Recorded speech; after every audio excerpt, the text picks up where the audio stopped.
you ever look at some of those fiddle players and think, boy, the mechanics are awful, but what you're hearing is, Well, I look at some of the fiddle players, I listen to them, and I'm saying, I'm never picking up the fiddle again. They're so good. That's the thing about being in Nashville or around a lot of professional musicians. They're so good. Right. And that it's like, it can be intimidating, like, what am I doing? I think about that when I get on the stage to sing. Right. It's like, I hear phenomenal singers, I'm thinking, what am I doing here? Right. And I've been on the stage with a lot of talented singers, my heroes, and just before I go on to sing, I'm going, wow.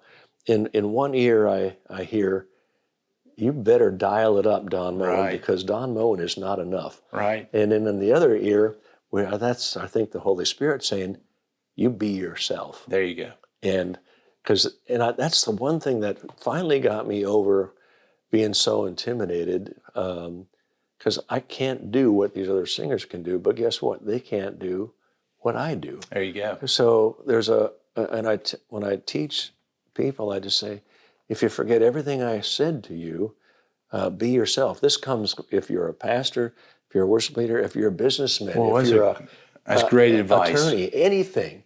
And with the internet these days and YouTube, you can see all these phenomenal things and you begin to compare yourself to that. Right. And the temptation is to try to emulate them. Yeah. And